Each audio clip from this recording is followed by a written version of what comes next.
This week, modder Xelerate released a mod for Elden Ring that replaces the game's Confessor class protagonist with Darth Vader himself. The mod is impressive, most impressive indeed, recreating the legendary Sith Lord in all his dark side glory, as well as giving him his iconic red lightsaber and mask. It's a must-see for any Star Wars and Elden Ring fan. So, without further ado, let's jump right in. First up, Elden Ring welcomes the dark side. We can all safely agree that if there was one thing that Elden Ring was desperately missing, it was the presence of the galaxy's most notorious Sith Lord, and thus, the legend of the Darth Vader Elden Ring mod was born. The mod replaces the game's Confessor starter set with Darth Vader's outfit, although it sadly doesn't come with its own lightsaber. Don't you worry though, you'll just be needing another Xelerate mod for that, which replaces the swords in the game with lightsabers. Who needs an accord when you have the Force on your side? Show the residents of the lands between the full power of the dark side. Modding Elden Ring isn't a new concept, however.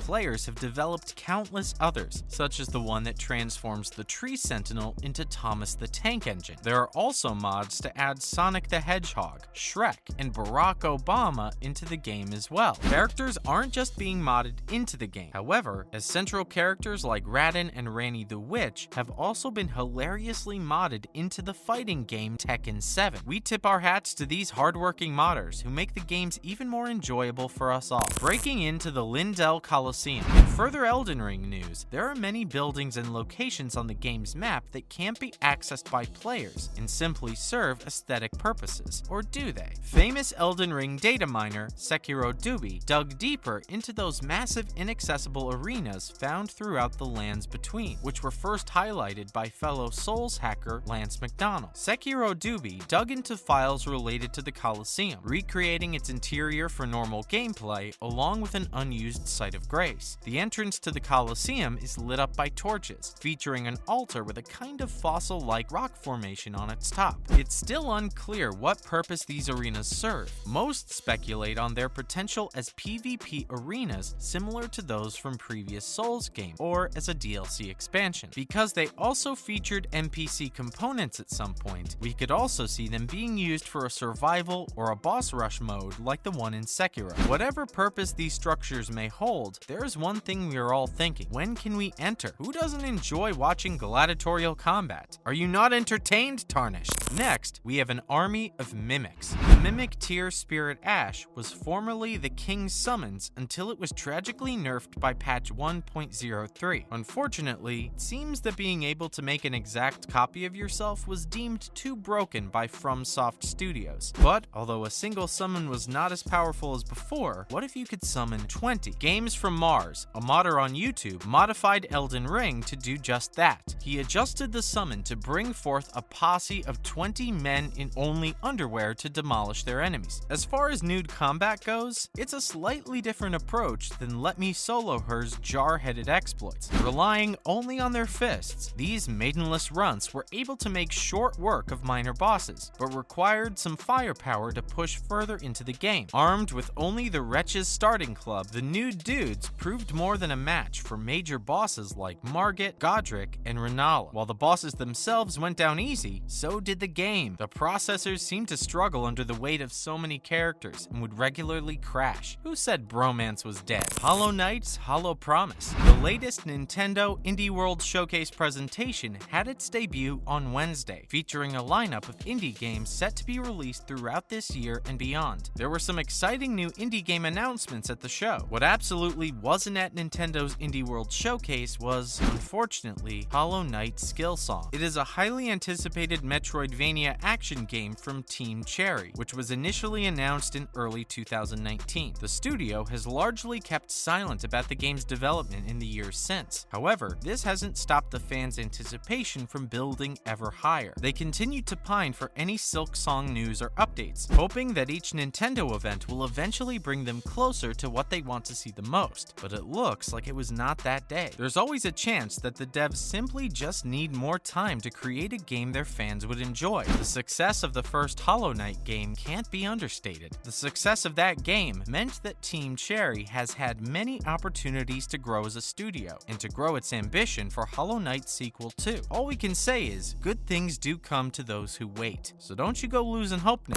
And now, for the Alliance or for the Horde? The imbalance between the two factions in World of Warcraft has reached an all-time peak during the final raid of Shadowlands, as Alliance guilds struggle to survive and compete. For most of the game's history, the faction population may not have been perfectly balanced, but it was enough to provide players an equal opportunity to engage in group content without disruptions due to their choices of faction. The underlying issues that caused the faction imbalance in the first place have soared to such a degree that the developers are forced to introduce cross-faction play to the game in the upcoming patch. Alliance players were already struggling to compete in high-rank quests and events compared to their Horde counterparts. Twitch streamer Asmongold's failed return to Zereth Mortis was a grim reminder that the once proud Alliance faction was now on merely life support. As the first 100 Horde guilds completed Shadowlands' final raid, Sepulchre of the first ones, in comparison, only 9 Alliance guilds did the same thing. Many in the community estimate that it would take players of the Alliance faction several months to catch up to their Horde peers. While cross-faction raiding may help soothe the problem, most players believe that it won't properly be addressed until Blizzard introduces cross-faction guilds to the game as well. Elemental imbalance. A fan of the hit open-world action-adventure title Genshin Impact recently showed how the addition of a new element to the game could impact the drop rates of the game's specific artifact pieces. The game is known for the variety of anime-inspired playable characters, and its many unique ways to build them. Artifacts have always been the most important part of a character's build, especially in the late game stages. However, acquiring an artifact piece with perfect stats is almost impossible because of the game's multiple randomly generated layers. Adding a new element to the game would end up having a significant impact on the drop rates of specific artifact pieces. While it hasn't been officially confirmed, multiple leaks revealed that the new major update will introduce a new element to Genshin named Dendro, Element of Grass. A recent post on the game's official subreddit pointed out an interesting problem with the drop rates for goblets, which are one of the 5 types of artifact pieces that can be found in the game. The worst variation of the new system would include decreasing the already low drop rates of the various elemental and physical damage types, so the Dendro damage goblet can fit in. This would make it even harder for Genshin Impact players to get a specific elemental damage bonus while farming artifact pieces. While there is much hype for the upcoming update, which will introduce an entirely new region of the game known as Sumeru, inspired by Persian and Indian cultures, players can't help but be worried about how the addition of a new element would affect their games. Finally, a return to Gotham. Fans have been waiting for a long time, but Warner Bros. Games Montreal has finally released the most in-depth look yet at the upcoming open-world game title. First of all, the new trailer, which is just over 13 minutes long, is essentially an in-depth look at the gameplay, focusing on the playable characters Nightwing and Red Hood. There are lots of stomping bad guys on rooftops and jumping between buildings, as well as a closer look at how the game's investigative elements work. Perhaps the most interesting part of the video is how distinct the two characters appear. One specializes in close combat, while the other shoots guns from afar. Having multiple playable heroes is a big hook for Gotham Knights, which has also stated to star Robin and Batgirl. We can't wait to hear more about the game, and I'm sure you DC fans can't either, so don't worry. Gotham Knights is set to hit stores on the 25th of October. That's a wrap for this video. What gaming news are you looking forward to the most? Let us know in the comments below. Make sure to give this video a thumbs up and subscribe to our channel for more videos like this. See you in the next one.